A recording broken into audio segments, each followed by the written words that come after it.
Shalom. Shalom. Sekali lagi ya. Shalom. Shalom. Puji nama Tuhan. Berbahagialah kita yang masih terus setia di hari-hari yang semakin hari semakin gelap. Sebelum kita membahas kebenaran firman Tuhan, Yesus Tuhan bagi semua orang. Kenapa? Nanti kita lihat pembahasan kita pada hari ini bersama-sama. Sebelumnya mari kita tunduk kepala dan kita berdoa. Bapa, di dalam nama Tuhan kami Yesus Kristus, terima kasih Tuhan atas kesempatan yang indah. Engkau masih memberikan kami kesempatan. Hamba-Mu memang terbatas Tuhan, tapi Engkau tidak terbatas. Oleh sebab itu mari Tuhan berikan hikmat yang daripada-Mu dalam bibir mulut hamba, supaya apa yang hamba katakan, hamba berkata-kata sesuai dengan kehendak-Mu, dan biarlah boleh jadi sesuai seturut perkataan-Mu Tuhan. Mari Tuhan Engkau berbicara bagi kami. Kami siap mendengar itu, dan Engkau mau melawat kami Tuhan. Tempat ini, ruangan hati dan pikiran kami. Setiap ruangan-ruangan hati kami Tuhan, ruangan tempat ini, apabila ada intervensi kuasa yang bukan berasa, kami tolak, kami patahkan, dan kami perintahkan, tinggalkan tempat ini dalam nama Yesus. Mari Tuhan Engkau beracara. Terima kasih Tuhan. Biarlah kehendak-Mu yang jadi, jangan kehendak kami. Haleluya. Amin. Bapak Ibu yang dikasihi dalam Tuhan kita Yesus Kristus, tema kita bulan ini tetap bermisi untuk Tuhan. Dan hari ini adalah hari yang paling indah, yang dimana sampai saat ini perdebatan terus terjadi. Siapa sih Yesus? Tapi kita tahu Yesus Tuhan bagi semua orang. Ayat-ayatnya nanti kita lihat, apakah benar dia Tuhan atau bukan? Apakah dia juru selamat atau bukan? Ataukah memang sekedar manusia? Tapi kalau kita lihat bahwa Yesus itu sejak bayi sudah bisa berbicara, dan memang bayi ajaib karena dia memang Tuhan. Itu terbukti. Memang di dalam Alkitab kita terbatas. Tapi kalau di luar Alkitab itu sangat jelas dan nyata. Ya, bahwa itu memang tidak terbatas. Dia dari awal sampai akhir memang sudah ditentukan. Bapak Ibu yang dikasihi dalam Tuhan kita Yesus Kristus, kalau kita lihat bagaimana kalau kita mau pergi ke suatu tempat. Saya mau pergi ke Nias, tapi kalau di Nias sendiri saya belum tahu apa itu Mentawai yang di sebelah mana, Nias di sebelah mana. Saya boleh nggak ke sana sendiri?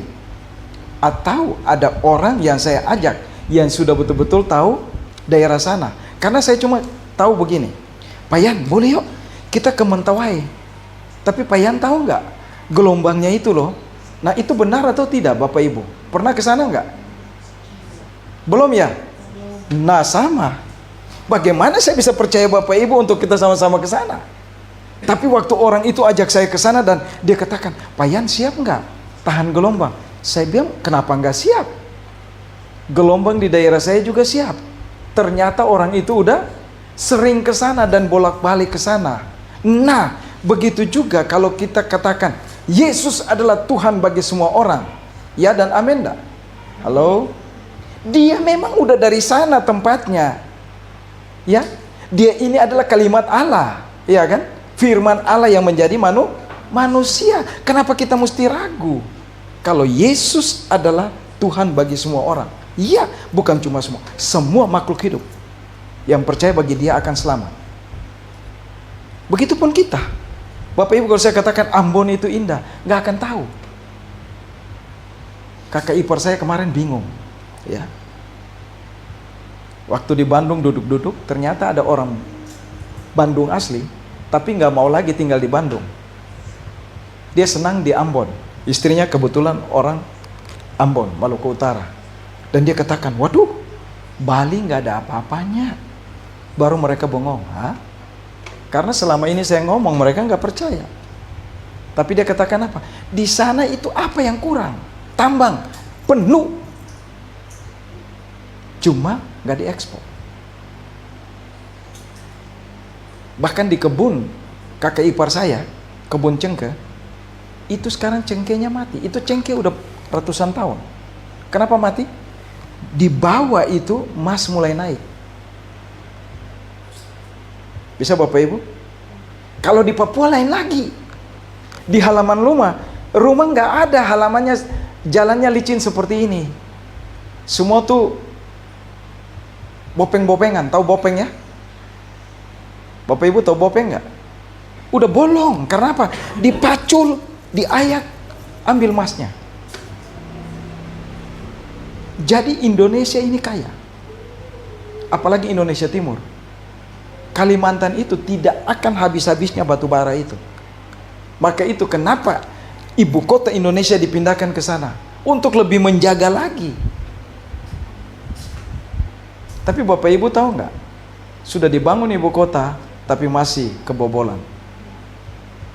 Bapak Ibu tahu? Berapa ton nikel yang tanpa disadarin? Nah ini yang perlu kita ketahui. Oleh sebab itu Yesus Tuhan bagi semua orang, semua makhluk hidup. Jadi kalau kita tahu daerah kita, mari kita kuasai daerah kita. Kita mengajak orang yang tidak mengerti datang ke sana dan mereka akan mengerti. Wow, tempat kita ternyata indah. Ini yang Yesus ajarkan buat kita. Siapapun kita manusia, orang berdosa yang akan binasa, tapi dia ingin supaya kita tidak binasa. Kita masuk ke tempat yang abadi bersama-sama dengan dia. Oleh sebab itu Bapak Ibu yang dikasihi dalam Tuhan kita Yesus Kristus, mari kita buka ayat firman Tuhan yang terambil dari Kisah Para Rasul 4 ayat 12. Hanya satu ayat. Ya sudah dapat katakan amin? Amin. Ya Bapak Ibu baca, nanti saya baca ulang ya. 2, 3, 4. Dan keselamatan tidak ada di dalam siapapun juga selain di dalam Dia. Sebab di bawah kolong langit ini tidak ada nama lain yang diberikan kepada manusia yang olehnya kita dapat diselamatkan. Ya, saya baca dalam Alkitab bahasa terjemahan baru. Ibu Ros, terjemahan baru yang kemarin beli sudah dikasih Bapak Erno belum? Sudah ya? Sekarang nggak ada lagi Alkitab yang dulu ya. Kalau yang punya yang dulu simpan. Sekarang semua terjemahan baru di toko-toko buku sudah mulai keluar ya. Besar kecil, yang kecil-kecil sekali udah nggak ada. Saya juga cari yang kecil yang gantungan kunci. Dulu saya punya ada beberapa, nggak tahu udah di mana. Cuma ada yang memang bahasa Ibrani, tapi bungkusnya besi. Karena waktu saya ke Israel itulah cenderamata yang sekarang jadi centelan kunci ya. Tapi itu Alkitab, copot Alkitab dalamnya. Jadi tolong simpan. Saya baca dari terjemahan baru jilid 2 ini dikatakan gini. Tidak ada keselamatan di dalam siapapun juga selain di dalam Dia. Dia itu siapa? Yesus Kristus. Ya. Sebab di bawah kolong langit ini tidak ada nama lain yang diberikan kepada manusia yang olehnya kita dapat diselamatkan. Puji nama Tuhan. Berbahagialah kita yang membaca merenungkan kebenaran firman Tuhan ini dan melakukan dalam aktivitas kita hari lepas hari. Jadilah surat Kristus yang terbuka. Yesus Tuhan bagi semua orang. Bagaimana kalau kita melihat ya keindahan pulau-pulau yang ada di Indonesia dari Sabang sampai Merauke, tapi kita cuma ada di tempat di mana kita lahir dan dibesarkan. Kita tidak akan mengerti bahwa pulau lain di Indonesia itu indah. Bapak Ibu, kalau saya katakan Kalimantan indah buat Bapak Ibu enggak? Halo? Indah enggak? Tidak tahu, betul. Itu jawaban yang paling bijak dan memang betul. Tapi Bapak Ibu tahu kalau ke sana, aduh, kalau yang nggak biasa di panas jangan deh. Saya nggak tahu di Nias tuh panas nggak. Di Ambon memang panas, tapi panas itu kalau malam dingin karena udara laut ya. Dan itu pulau-pulaunya itu banyak dan itu dikelilingi oleh laut. Tapi Bapak Ibu tahu kalau di Kalimantan, apalagi Kalimantan Barat ya, itu pas garis khatulistiwa. Kalau siang, Bapak Ibu kayak di neraka. Kalau nggak biasa, waduh, bisa dehidrasi. Karena apa? Panasnya minta ampun. Kenapa? Saya udah pernah ke sana. Kalau orang yang belum pernah ke sana nggak bisa cerita. Tapi jangan pernah berpikir airnya bagus. Maka itu saya kaget. Di sana orang yang punya rumah mewah, tapi Bapak Ibu tahu, di belakangnya dibikin sumur. Bukan sumur air dari bawah, tapi penampungan air hujan. Wah, indah juga ya. Ini yang seperti pernah ya di Jakarta dibilang apa? Air itu dari atas mesti kemana? Mengalir ke Ke bumi atau ke laut? Ke bumi ya? Nanti ada parkiran air lagi ya. Udah, itu masa lalu. Tapi saya mau katakan begini. Di sana itu memang benar-benar ada parkiran air.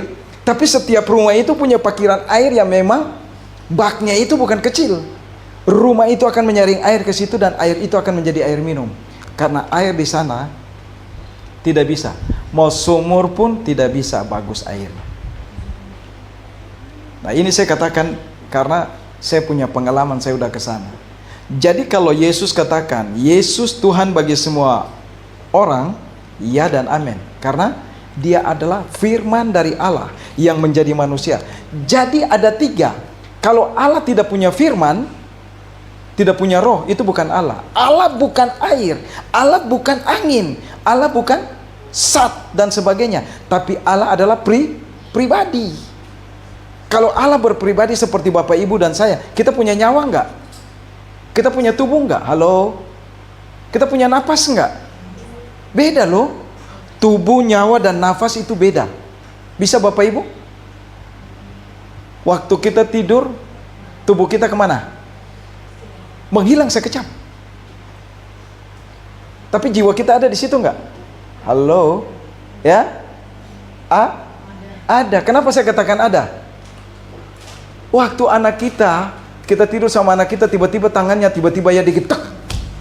Ih, ternyata anak kita yang tampar kita. Betul nggak? Tapi waktu kita tidur kita nggak tahu. Kedua, sekarang kalau tidak ada roh, kita bisa bangun nggak dengan segar? Kita bisa dengar nggak? Halo, kalau di rumah ada nggak? Ada tetangga kita di rumah yang suka, ada nggak? Hah? Nggak ada ya? Bersyukurlah. Kalau saya suka adu balap, cepat menghilang daripada ditinggalkan sebelum menghilang. Aduh, saya kalau udah dengar begitu, saya pikir ada burung puyuh kah? Apalagi dengan teman-teman ya, kalau pergi istilah retreat, waduh, semua udah adu balap. Jadi saya belum tahu itu siapa orangnya. Saya dikasih satu kamar sama dia. Begitu saya lihat dia udah lehen duluan kan. Ih, aduh. Saya bilang apa nih? Aduh, saya bilang maaf deh. Saya di luar aja. Kenapa Pak Yan? Aduh, saya ngeri. Tiba-tiba kereta datang, kereta jalan. Tiba-tiba ih, saya bilang itu ngerem atau apa ya? Terus mereka bilang kenapa? Ah, kalian ini memang kerjain saya ini. Kenapa? Emang kenapa Pak Yan? Ah, coba dengar tuh. Yang satu di luar, yang lain di luar udah menghilang. Karena ada dua. Sama juga, yang di sana tembak, di sini juga. Ih, aduh. Tapi saya mau katakan, itu indah. Karena apa? Ada rohnya. Kalau nggak ada roh, ada begitu nggak? Udah kembali ke alam baka, iya kan? Tapi karena tubuh waktu tidur itu dia mau nggak tahu, dia nggak tahu, iya kan? Itu ada yang sampai maaf, pengacara kondang pun pisah kamar. Dia bilang, iya kalau saya tidur istri saya terganggu, ya udah saya pisah aja. Tapi kalau anak-anak saya balik ya korban lagi istri saya. Pernah dengar nggak? Nantilah di medsos barangkali ada ya. Karena apa? Dia tidur, dia nggak tahu. Tubuhnya pergi sementara, tapi jiwanya dan rohnya tetap ada di situ. Sehingga dia mulai tidak menyadari apa yang dia buat tetangga kiri kanan tidak nyaman. Bisa ya? Ya mudah-mudahan lah. Yang masih muda-muda dan ya cantik-cantik dan ganteng-ganteng besok-besok, tolonglah kalau punya pasangan bilang, jangan terlalu banyak minum kopi ya. Kenapa? Iya Pak Gem, saya bilang kalau kamu minum kopi terlalu banyak nanti malam-malam campuran kopinya itu bunyi loh. Kalau bunyinya merdu sih kan nggak apa-apa, musik. Tapi aduh. Enggak, ini saya mau katakan, jadi begini. Allah itu Allah. Tapi ingat, Allah tanpa firman bukan Allah. Allah tanpa firman, tanpa roh bukan Allah. Allah tanpa firman atau Allah dengan firman tanpa roh juga bukan Allah. Allah bukan zat. Allah bukan angin, Allah bukan benda cair. Tapi Allah berpribadi, bukan benda mati. Jadi dia punya tubuh, dia punya jiwa dan punya roh. Nah sama, Allah ciptakan kita manusia itu segambar serupa dengan dirinya. Makhluk yang paling sempurna. Sama seperti diri Allah. Jadi kalau ada orang, saya ulang lagi, ada orang katakan manusia dari monyet, dialah monyet. Saya nggak mau monyet. Ya karena kembali lagi, Allah itu sempurna. Allah menciptakan kita segambar serupa dengan dirinya yang paling sempurna. Makhluk ciptaan yang paling mulia dari semua ciptaan. Sehingga pada waktu dosa masuk ke dalam dunia, menghancur leburkan manusia untuk binasa, dia cari, ya teman, di mana kamu? Oh, saya ada di sini. Balik. Puji Tuhan. Jadi kita punya tubuh, punya jiwa dan roh. Jadi kalau ada orang katakan begini, ya, saya suka ditantang di sosmed ya. Pakai logika dong. Ya. Kalau Yesus itu Tuhan bagi semua orang, mana mungkin? Hei pendeta, jangan bikin bingung, jangan terlalu bodoh gitu ya. Saya bilang nggak apa-apa. Saya dianggap manusia bodoh nggak apa-apa, tapi buat Tuhan, saya sangat menghargai Tuhan. Kenapa? Dia kasih ilustrasi dengan logika dia yang dangkal dan terbatas. Pak pendeta, kalau botol itu isi minyak, diisi air, ya minyak itu akan habis, nggak akan ada lagi minyak di sini. Iya, itu logika kita. Tapi untuk Allah kita tidak bisa pakai logika. Karena Allah kita berpribadi. Ada tubuhnya, ada jiwa dan roh. Jadi kalau Allah mempunyai firman, ya, firman itu adalah Yesus dan rohnya itu adalah Roh Kudus. Nah, Yesus Tuhan bagi semua orang. Kalau kita lihat dalam pembacaan kita hari ini, topik ini sangat penting dan keselamatan menjadi menarik untuk dibincangkan ketika ada pertanyaan demikian. Apa yang didapatkan seorang dalam totalitas kehidupannya, termasuk akhir dari kehidupannya? Apa yang dia dapat? Oh, saya total, saya percaya, saya menjadi orang Kristen yang setia. Apa yang saya dapat? Bapak Ibu tahu, yang kita dapat adalah jaminan keselamatan. Tidak ada yang lain. Yang kita dapat jaminan keselamatan karena Yesus berjanji, barang siapa yang percaya kepadanya tidak binasa, melainkan beroleh hidup yang. Jadi orang di luar Yesus, dia mau katakan kita apapun, biarkan saja. Tapi saya mau katakan, di dalam Yesus ada jaminan keselamatan. Nah, pertanyaan ini akan menghasilkan beragam jawaban. Yesus Tuhan bagi semua orang.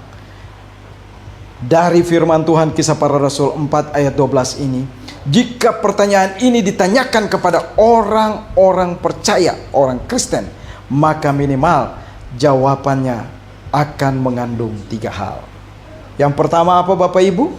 Dari ayat firman Tuhan ini, pertama perhatikan, kehidupan kekal. Yesus adalah Tuhan bagi semua orang. Saya baca lagi sekalinya. Tidak ada keselamatan di dalam siapapun juga selain di dalam Dia. Nah, jadi ada kehidupan yang kekal. Kehidupan kekal itu apa? Bapak Ibu, kalau kita tidak dilahirkan 2 kali, kita akan mati 2 kali. Tapi kalau kita dilahirkan 1 kali, ya, kita akan mati 2 kali. Kalau kita dilahirkan 2 kali, kita akan hidup 2 kali, mati cuma 1 kali. Tinggalkan dunia ini dan kita hidup kekal, yaitu kerajaan sorga kita miliki. Ini yang paling indah. Maka itu saya baca ya, Yohanes 3 ayat 15-16 katakan begini, supaya setiap orang yang percaya kepadanya beroleh hidup yang kekal. Siapa dia? Yesus. Di luar Yesus tidak ada kehidupan kekal. Yang ada apa? Kebinasaan, neraka, kesiksaan kekal. Tapi di dalam Yesus ya, di dalamnya beroleh hidup yang kekal. Ayat 16 katakan begini, karena begitu besar kasih Allah akan dunia ini sehingga ia mengaruniakan anaknya yang tunggal, supaya setiap orang yang percaya kepadanya tidak binasa melainkan beroleh hidup yang kekal. Ini luar biasa. Maka itu Bapak Ibu, kalau kita lihat yang pertama, hidup kekal itu tidak ada di dalam siapapun. Adakah manusia yang bisa kasih jaminan hidup kekal? Gak ada. Presiden kita, orang tua kita tidak ada. Kita ada di dalam suatu negara sebagai warga negara. Tapi pemimpin negara kita juga punya kepentingan sendiri. Nabi yang luar biasa adalah Yesus Kristus, Isa putra Maryam, ya, itu yang memang kasih jaminan buat kita jelas. Karena dia adalah apa? Firman Allah, kalimat Allah yang menjadi manusia. Turun untuk datang bersama-sama dengan kita manusia untuk memberikan ya kesaksian bahwa saya ini adalah Tuhan bagi kalian semua.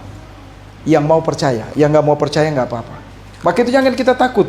Kalau ada orang yang coba menggunakan kita, firman Tuhan katakan apa? Teluh dan telah tidak akan mempan kepada kita orang percaya. Pegang itu. Nanti kita bahas kalau di okultisme. Okultisme itu kita mempergunakan perlengkapan senjata Allah untuk melawan tipu muslihat ini. Jadi apapun taktik iblis tidak akan mempan terhadap kita. Jadi jangan perlu kita takut. Wih, di sana ada rumah hantu.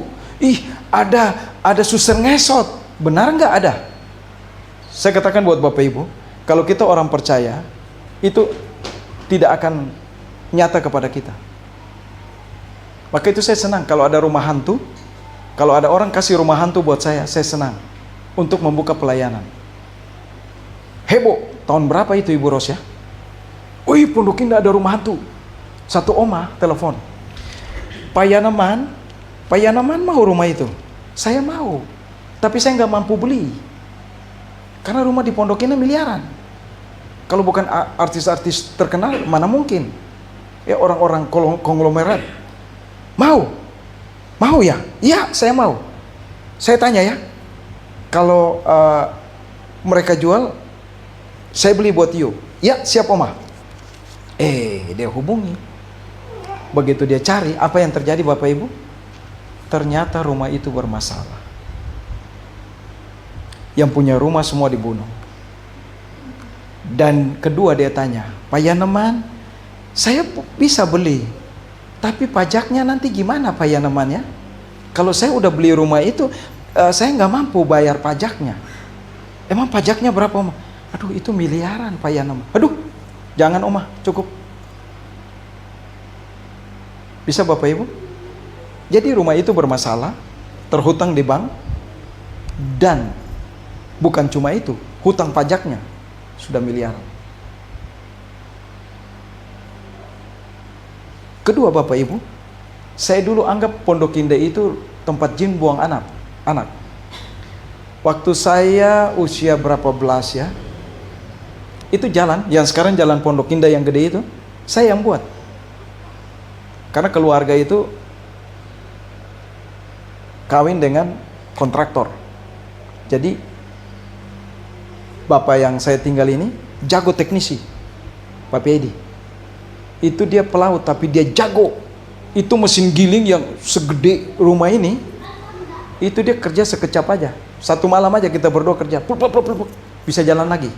Saya mesti bawa lapangan golfnya, itu tempat kebun-kebun karet, kuntilanak segala macam. Itu kami yang mesti tidur di situ. Saya bawa itu mesin, saya sambil berdiri. Jadi begitu masuk ke Ciledug, daerah Ciledug sana, Tangerang, mereka bilang orang-orang sana, Bon, kamu kayak monyet aja. Iya Pak Haji, habis bagaimana? Ini cari makan Pak Haji. Karena mereka lihat, kalau mau belok kiri, lompat ke kiri dulu, lihat, ya belok kanan, lompat ke kanan. Karena memang masih kecil. Beko, tahu ya beko? Mutar tuh, kalau nggak biasa tuh mutar dia. Gitu. Tapi itulah pengalaman. Tapi saya mau katakan, puji Tuhan, semua pengalaman itu kita jalankan. Begitupun apa yang dikatakan buat Yesus, Yesus tersenyum. Kenapa? Dia sudah punya pengalaman. Dia Allah, dia menciptakan manusia. Jadi manusia sejahat apapun dia tahu bahwa oh iya, Memang waktu dosa masuk ke dalam dunia, dia itu memang si jahat yang mempengaruhi. Dia tahu. Oleh sebab itu Bapak Ibu, kehidupan kekal yang dia bawa bagi kita karena dia udah tahu jalannya. Dia menawarkan cuma-cuma. Akulah jalan kebenaran dan hidup. Barang siapa yang mau datang kepada Bapa melalui aku. Nah ini paling luar biasa nih. Ini masalah kehidupan kekal. Ya, yang kedua keselamatan. Kenapa dia tawarkan keselamatan bagi kita? Karena memang dia satu-satunya sang penyelamat. Tidak ada satu nabi pun yang bisa menyelamatkan kita. Mulai dari Adam dan Hawa. Siapa yang bisa? Daud. Cuma bisa bawa bangsa Israel keluar dari tanah Mesir. Masuk nggak tanah perjanjian? Enggak. Karena apa? Manusia. Dia bukan Allah. Karena dia manusia, dia juga punya apa? Kelemahan. Yesus nggak ada kelemahan. Jadi kalau Musa bawa bangsa Israel keluar, waktu Tuhan cuma bilang begini dalam deskripsinya ya. Musa, nanti kalau saya suruh, tunjuk aja, angkat tongkatmu dan tunjuk ke batu itu, tunjuk saja. Nanti batu itu keluarkan air. Tapi karena dia seperti ada dulu seorang pemeran antagonis ya, dia tuh kalau dikasih skrip, dia suka melawan. Dia nggak pakai baca skrip, jadi pakai cara dia sendiri. Tapi ya masuk. Nah ini Musa seperti itu. Waktu sudah mulai itu dia katakan buat bangsa, bangsa yang keras tengkuk, nggak ada di skripnya, nggak ada. Naskahnya nggak ada. Tapi dia sudah mulai melanggar satu kelemahan dia, karena dia kesal. Yang kedua apa? Dia bukan tunjuk, tapi dia pukul itu batu. Jadi dia udah keluar dari jalur sangat jauh. Yesus nggak tegur. Yesus mau supaya kita sebagai manusia itu sadar. Tapi Musa sadar nggak? Nggak sadar. Akhirnya apa? Musa, sudah sampai situ aja. Kamu jangan lewatin lagi, sudah situ aja. Mati. Kalau Bapak Ibu ke Israel nanti kalau turun di Yordan ya, Yordan baru kita mulai jalan ke Laut Mati. Nanti sebelum Laut Mati itu ada tempat ya, di mana Musa meninggal itu nggak ada kuburan. Karena memang Tuhan angkat, Tuhan pindahkan supaya orang tidak menyembah kepada Musa. Nah, di situ kita lihat tongkatnya aja setinggi apa, berapa meter itu tongkatnya. Ibu Roh sampai situ enggak? Tongkatnya berapa meter, gila. Tapi di atas tongkat itu gambar kepala ular. Tapi semua 3 agama ke situ. Gak bisa menyangkap. Tapi apakah Musa menyelamatkan manusia? Enggak. Dia cuma ikut perintah Allah, keluarkan, bawa. Tapi Musa juga manusia, ya mati juga. Karena apa? Melanggar. Tapi kalau Yesus Tuhan bagi semua orang, tidak ada pelanggaran. Dia memberikan kehidupan kekal. Yang kedua dia memberikan keselamatan. Yohanes 14 ayat 6 katakan apa? Barang siapa yang mau datang kepada Bapa harus melalui aku. Satu-satunya. Saya baca biar jelas ya. Kata Yesus, ini bukan kata saya. Kata Yesus kepadanya, kepada kita semua orang percaya. Orang yang gak percaya gak apa-apa. Kalau dia mau percaya, puji Tuhan. Akulah jalan dan kebenaran dan hidup. Ya, tidak ada seorang pun yang datang kepada Bapa kalau tidak melalui aku. Aku ini siapa? Allah di dalam Kristus Yesus. Jadi kalau kita mau datang kepada Bapa harus melalui Dia. Tidak melalui Dia, maaf ya, gak ada tempat bagi you, gitu ya. Kata siapa? Maaf ya, gitu ya. Gak ada tempat. Iya. Ini jelas. Jadi kalau kita percaya, kita bersyukur. Pertama, kehidupan kekal kita miliki. Keselamatan itu yang paling penting. Oleh sebab itu Bapak Ibu, jangan pernah takut. Kalau cuma orang kirim santet buat kita, orang guna-gunain kita, ya, sebenarnya kita orang percaya. No way. Firman Tuhan berkata, tenun dan telah, ya, jampe-jampe tidak akan mempan kepada kita orang percaya. Saya dulu paling takut kalau tidak punya pegangan, ya, tidak punya mantra, ya, tidak punya air kata-kata gitu ya, tidak punya apa lagi tuh, aduh. Badi itu mulai dari kecil sampai gede, sampai maaf kata Bapak Ibu tahu, pernah lihat celurit? Celurit ada berapa macam celurit? Saya dulu punya senjata celurit, masuk di pantat. Orang nggak tahu saya ada pakai celurit.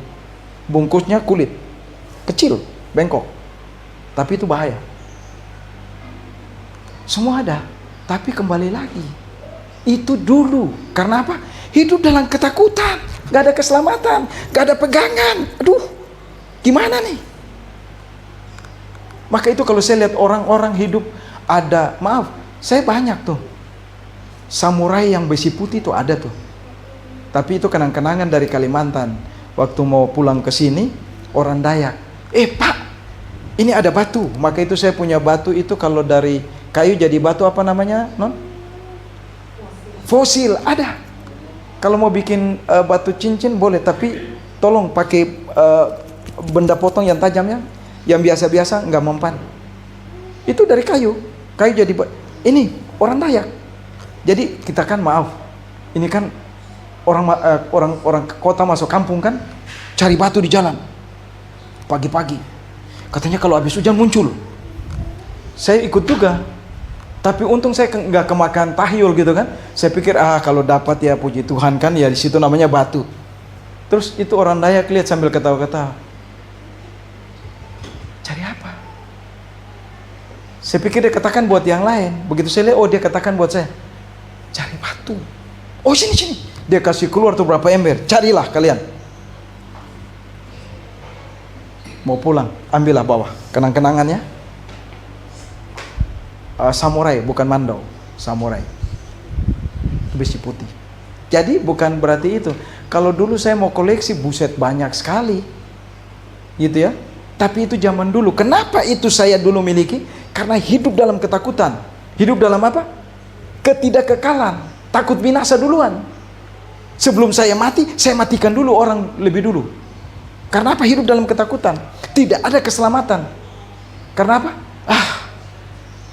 Waduh, saya mesti mempertahankan hidup saya. Padahal sampai kapan saya mesti mempertahankan hidup saya? Gak bisa. Hidup ini udah ditentukan. Masa hidup kita berapa tahun? 70. Jika kuat 80. Sesudah itu apa? Kesukaran dan penderita akan mengikuti kita. Gak bisa lebih dari itu. Karena dosa menguasai dunia, hidup kita terbatas. Kalau ada orang yang hidup bisa 100 tahun lebih, itu anugerah. Itu Tuhan tunjukkan bahwa saya punya otoritas dan kuasa untuk menghidupkan manusia dan mematikan manusia. Jadi jangan takut kalau di dalam Tuhan. Yang ketiga ya, dari firman Tuhan yang barusan kita baca dari Kisah Para Rasul 4 ayat 12, yang ketiga surga. Nah, jadi kalau ada sana kekekalan, ada hidup yang kekal ya, ada keselamatan, ada surga. Jadi kalau ada orang katakan begini, surga tuh hanya dalam mimpi. Iya, itu bagi orang yang tidak percaya. Tapi bagi kita orang percaya, kita mesti ya dan amin. Karena apa? Yesus itu berasal dari surga dan dia menyediakan keselamatan, bahkan hidup kekal bagi kita. Dia tidak akan mati. Kalau dia mati, dia tidak akan bangkit dari antara orang mati. Ada yang katakan, Pak Pendeta, jam bodok ya. Yesus tuh kalau ada dua kan, manusia 100%, Allah 100%. Lalu kalau manusianya mati, Yesusnya mati dong. Saya katakan ini orang, saya perlu jawab nggak? Saya bodoh atau dia yang bodoh? Saya mau tanya Bapak Ibu, saya Yaneman, kalau mati, nama saya mati nggak? Iya, itu orang paling bodoh itu buat saya. Kalau dia katakan begitu, saya nggak mau jawab, karena saya pikir pertanyaan yang bodoh-bodoh. Nah, saya jawab juga, saya jadi orang bodoh. Bisa ya? Kalau Yaneman tubuhnya mati, di batu nisannya mati nggak? Ada siapa? Pendeta Yaneman Max Latu Perisa. Ya, anak cucu datang ke situ, tahu nggak? Ini opa saya di sinilah. Namanya siapa? Aduh, saya lupa tuh, karena udah mati juga sama tubuhnya. Betul nggak? Halo. Kalau gitu nama pahlawan bagaimana kita bisa kenang? Presiden Soekarno, kita kenal dengan siapa? Proklamator Indonesia, pencetus kemerdekaan. Orangnya udah meninggal belum? Sudah kan? Tapi coba namanya tetap menjadi harum. Maka itu ada pepatah katakan, gajah mati tinggalkan gading. Manusia mati tinggalkan nama. Jadi kalau kita jawab orang yang punya pertanyaan, kita ikut bodoh. Tapi nggak apa-apa. Saya dianggap bodoh, nggak apa-apa. Tapi buat Tuhan, saya bodoh buat manusia, tapi pintar buat Tuhan, itu yang paling luar biasa. Amin. Ya, mari kita jadi pintar lah buat Tuhan. Jadi ingat, 3 hal penting dari Kisah Para Rasul 4 ayat 12. Pertama, kehidupan kekal, ya. Yohanes 3 ayat 15-16, ya. Karena begitu besar kasih Allah akan dunia ini, sehingga ia mengaruniakan anaknya yang tunggal, supaya setiap orang yang percaya kepadanya tidak binasa, melainkan beroleh hidup yang kekal. Kedua, ada keselamatan. Yohanes 14 ayat 6. Akulah jalan, kebenaran, dan hidup. Barang siapa yang mau datang kepada Bapa harus melalui aku. Tidak ada jalan lain. Ada orang katakan ke Roma macam-macam jalan, silakan. Ada orang katakan, oh iya kalau mau ke Ambon boleh lewat darat, silakan. Asal jangan sampai lewat darat terus masuk tenggelam di Laut Banda, gitu ya. Tapi saya mau katakan, kalau untuk keselamatan tidak ada jalan lain. Hanya satu-satunya pesawatnya harus menumpang pada Yesus.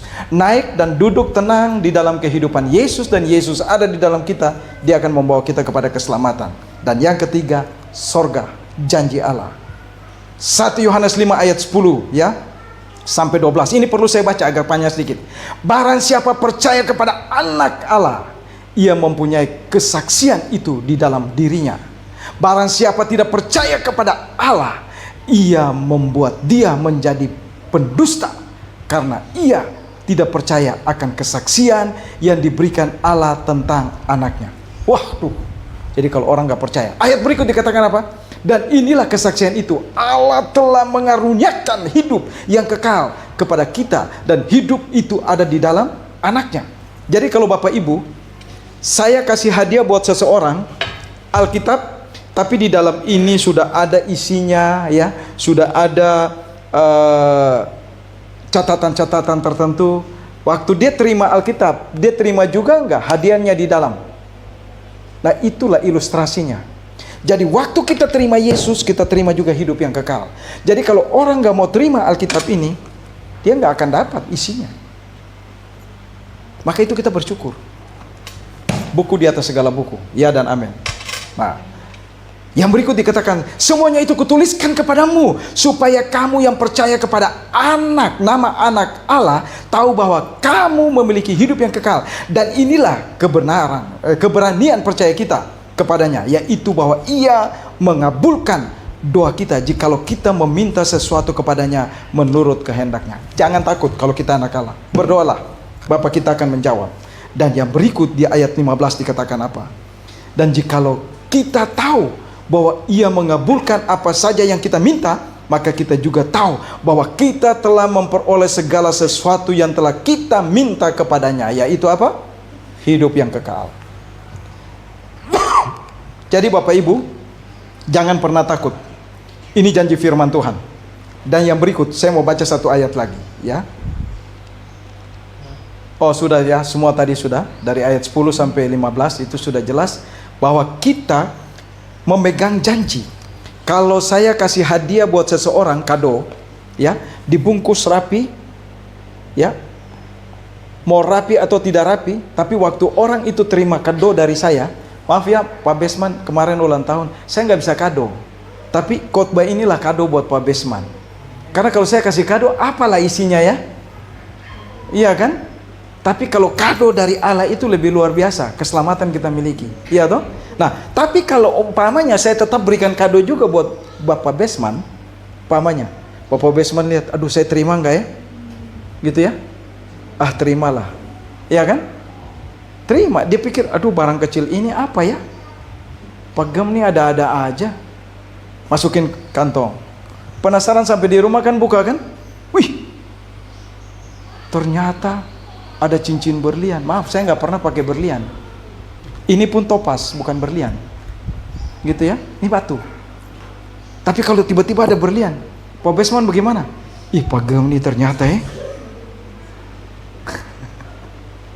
Bisa ya? Wih, berlian ya. Jadi waktu kita terima kado itu, kita terima juga hadiahnya di dalam. Nah, waktu kita terima Yesus, ingat, kehidupan kekal, keselamatan, dan surga itu kita miliki. Karena semua satu paket di dalamnya. Allah dengan firman. Allah dengan firman, dan ada juga roh Allah. Maka itu kalau orang menentang bahwa Allah itu 3, dia berdusta. Mari kita lihat kitab Taurat. Kitab yang pertama, Kejadian. Waktu Tuhan menjadikan langit dan bumi ini bukan sendiri. Mereka bertiga, ada Allah, ada firman, ada rohnya. Maka itu dikatakan apa? Roh Allah melayang-layang. Jadi Roh Kudus itu udah ada sebelum manusia dijadikan. Nah, waktu manusia mau diciptakan sebagai makhluk yang paling sempurna, apa yang dikatakan Allah? Marilah kita. Kata kita ini tunggal apa jamak? Berarti lebih dari Iya, itulah orang-orang paling pintar suka katakan pendeta Yan itu bodoh. Ya nggak apa-apa. Tapi saya mau katakan, yang bodoh saya atau Anda? Kan begitu? Iya kan? Dari kitab Taurat itu udah jelas. Kitab Kejadian. Waktu Tuhan mau ciptakan manusia, marilah kita menciptakan manusia segambar serupa dengan diri kita. Berarti bukan tunggal. Ada Allah, ada firman, ada rohnya. Waktu Allah mengucapkan firman, jadi kun fayakum, jadi manusia. Itu karena firman, ya kan? Tinggal dihembuskan apa? Rohnya. Roh Kudus masuk. Kehidupan manusia ada. Jadi kalau manusia yang kurang jelas dan selalu pakai logika yang terbatas, dia akan tetap terbatas. Tapi saya mau katakan, inilah buat kita.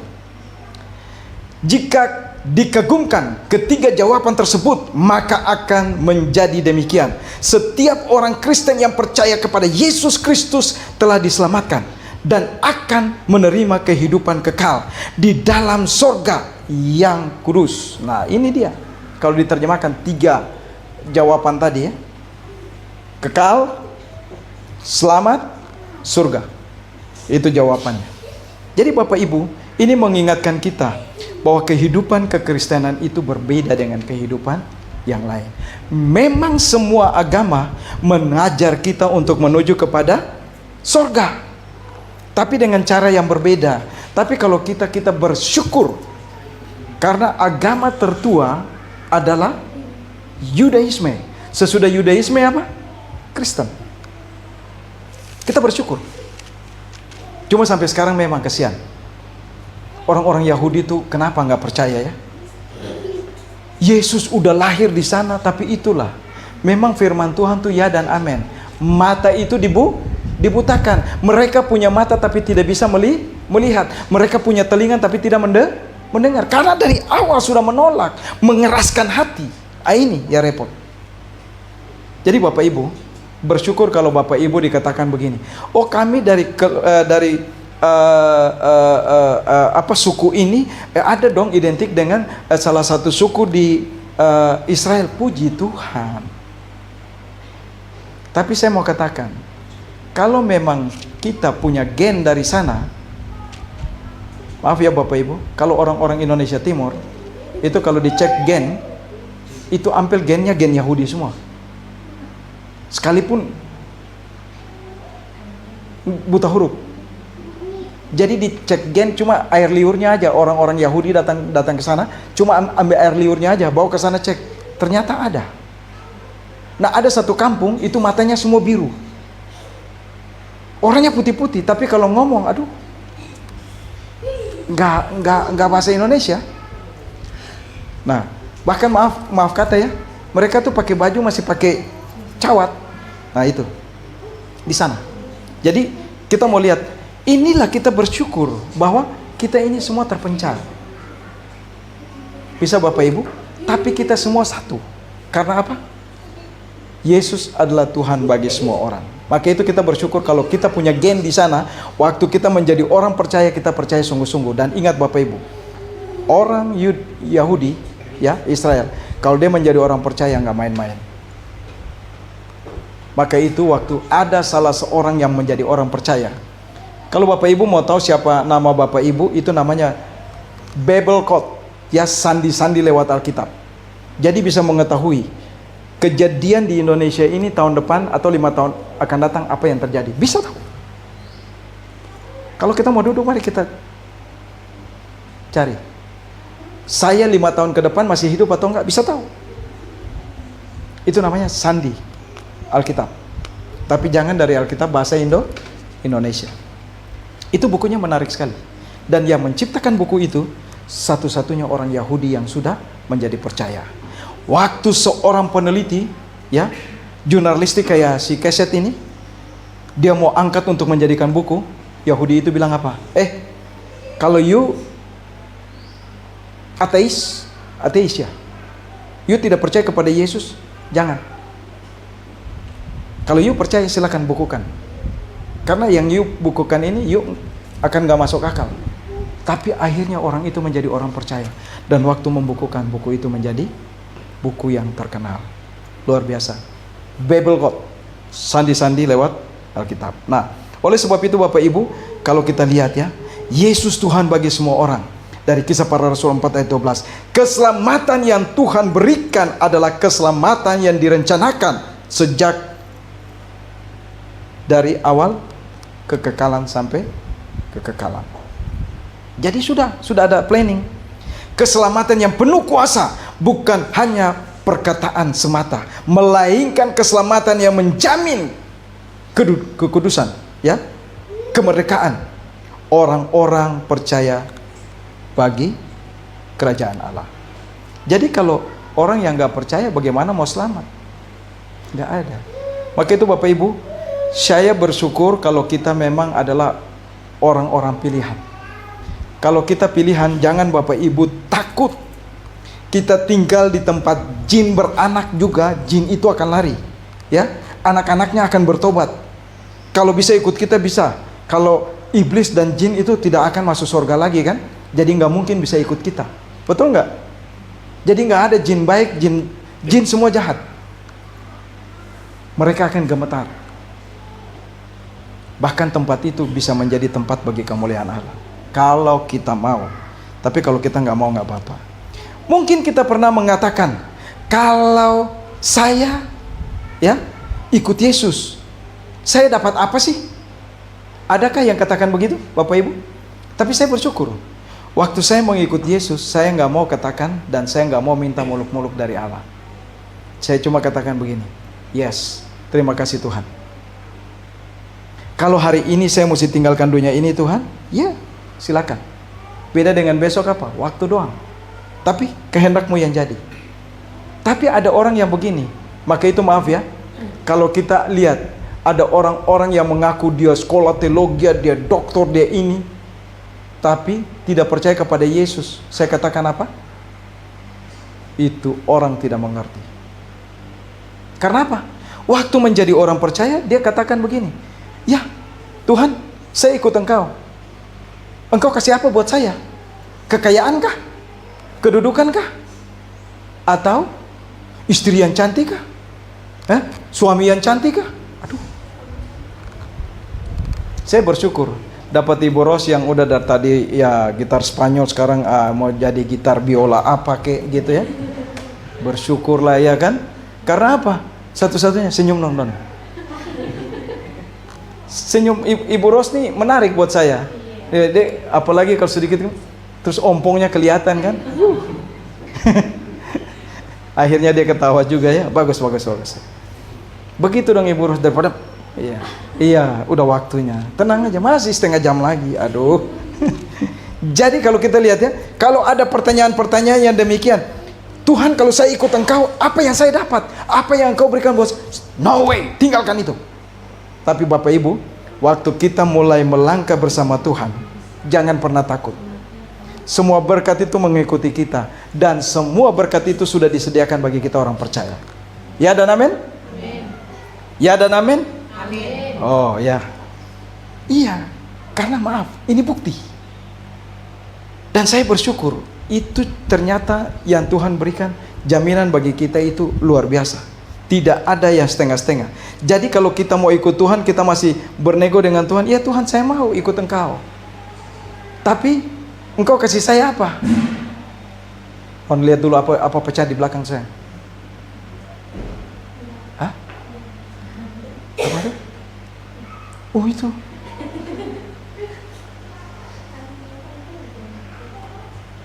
Apa tuh? Ya, jadi begini Bapak Ibu. Kalau kita ikut Tuhan, kita nego-nego dengan Tuhan, apa yang Tuhan mau berikan buat kita lebih baik kita tinggalkan. Karena apa yang kita dapat? Kecewa. Sebab waktu kita menjadi orang percaya, ada cemoohan nggak? Dari keluarga satu-satunya itu akan menjadi musuh kita. Termasuk saya. Waktu saya mulai ikut Tuhan, apa yang terjadi? Saya diusir dari rumah. Pergi. Atau kamu mati atau saya mati. Aduh, ya udahlah. Daripada mati dua-dua, salah satu, ya udah saya keluar. Saya kembali hidup ke jalan. Tapi apa? Tuhan pelihara. Jadi kalau waktu kita ikut Tuhan dan benar-benar sungguh-sungguh dalam Tuhan, itu pasti ada tantangan. Jadi jangan kita nego dulu dengan Tuhan. Tuhan kasih apa buat saya? Apakah kenyamanan? Apakah kekayaan?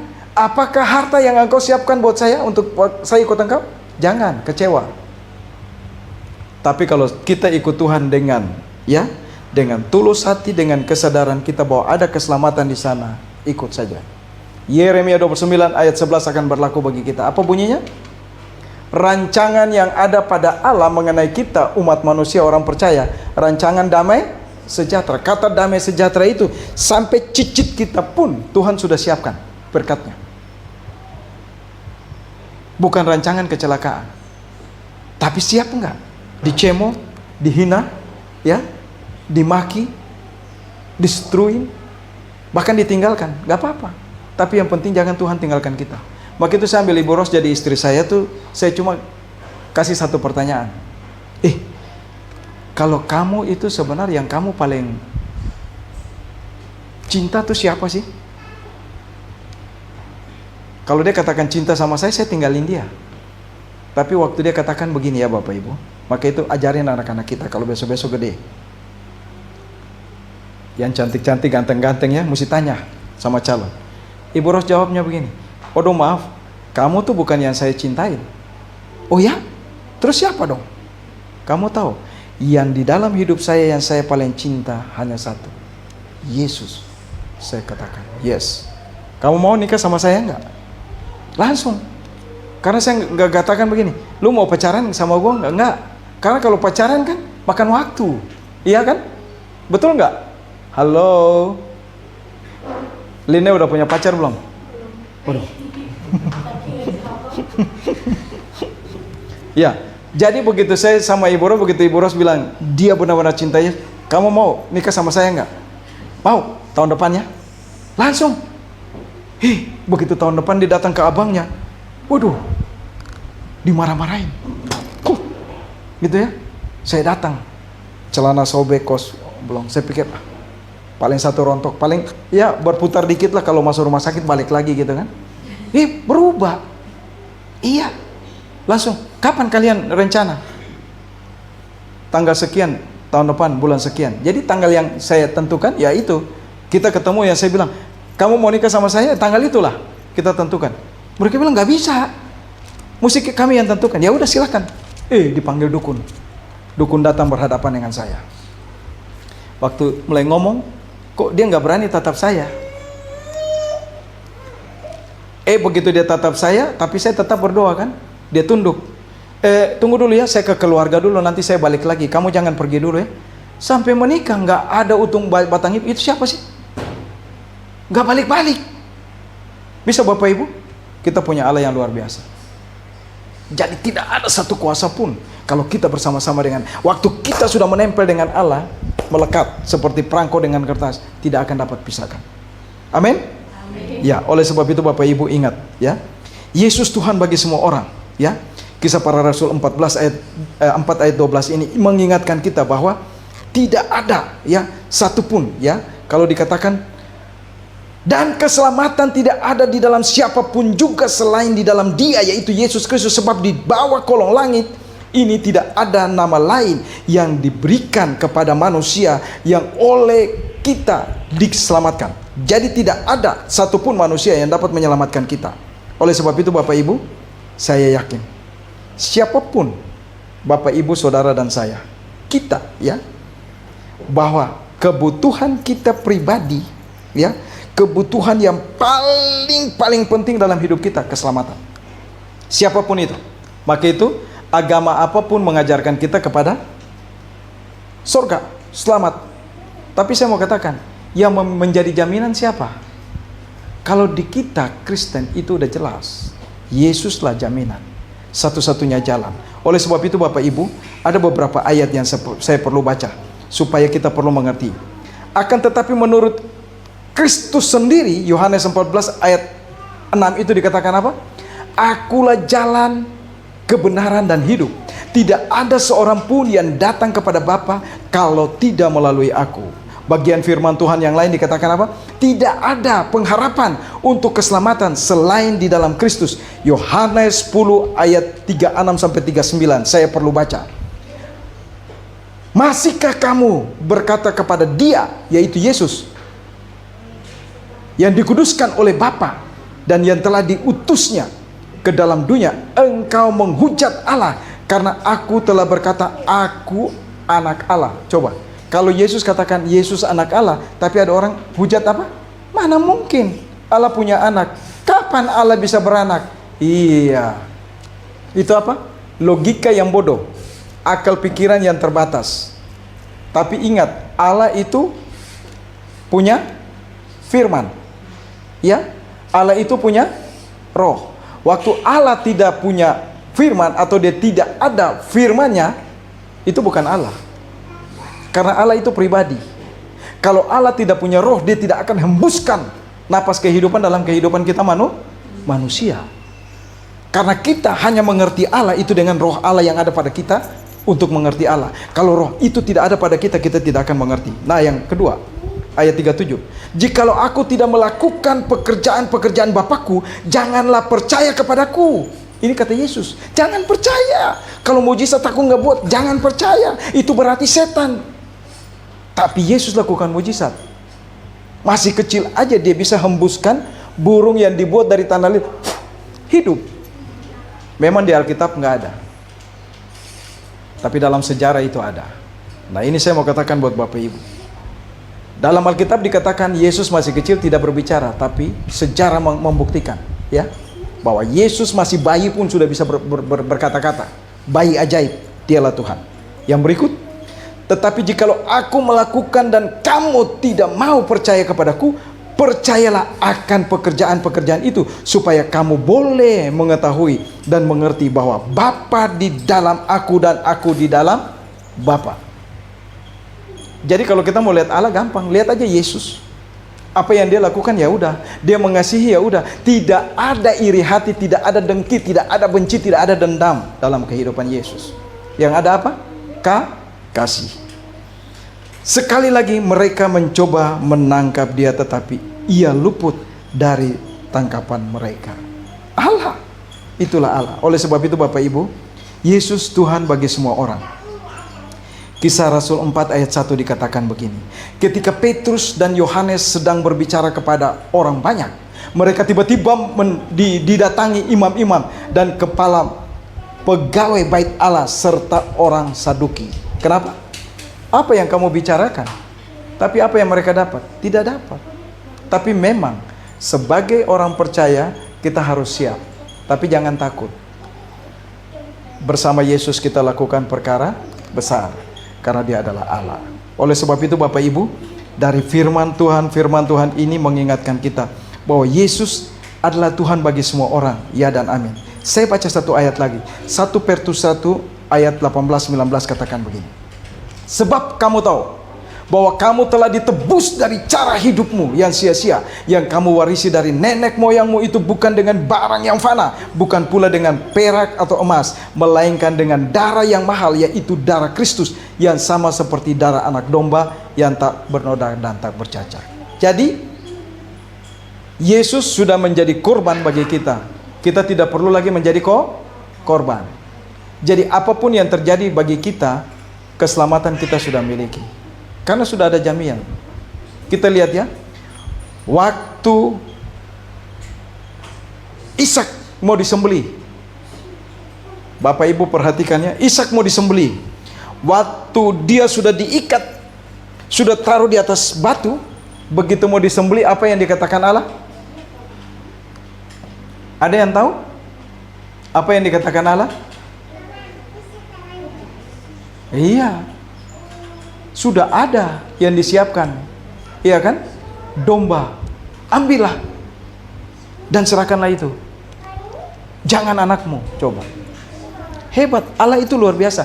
Tapi Allah juga ingin melihat kesetiaan kita kepada Dia. Setia atau tidak, apa yang kita punya, mau nggak serahkan buat Dia?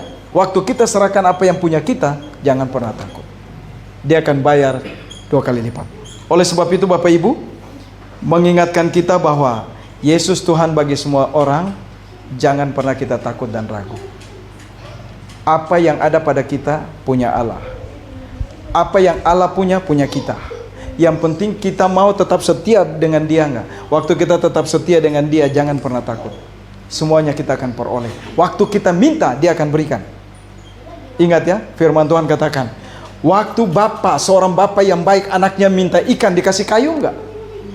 Tetap dikasih bukan dikasih kalajengking, tapi ikan. Nah, ini bapak yang jahat di dunia ini. Apalagi bapak kita di sorga, Dia tahu yang baik. Amin. Mari kita tunduk kepala dan kita berdoa.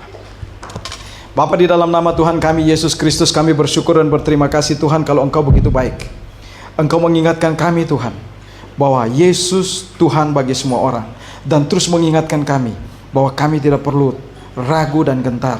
Karena kami percaya, bahwa Allah yang kami percaya, Yesus Kristus benar-benar adalah Tuhan dan Juru Selamat, yang memberikan kami jaminan keselamatan, sorga tempat bagi kami. Terima kasih Tuhan Yesus. Ajarkan kami itu Tuhan, supaya kami tetap setia bagi Engkau. Terima kasih Tuhan Yesus. Kami hidup di dalam dunia semakin hari semakin gelap, tapi Engkau menjadi terang bagi kami. Dan Engkau akan menuntun jalan langkah kami. Dan Engkau akan memberikan terang itu bagi orang-orang di sekitar kami, dan melihat bahwa kehidupan kami bukan kami sendiri, tapi ada Kristus di balik kehidupan kami. Terima kasih Tuhan Yesus. Haleluya. Amin. Saya kembalikan kepada MC.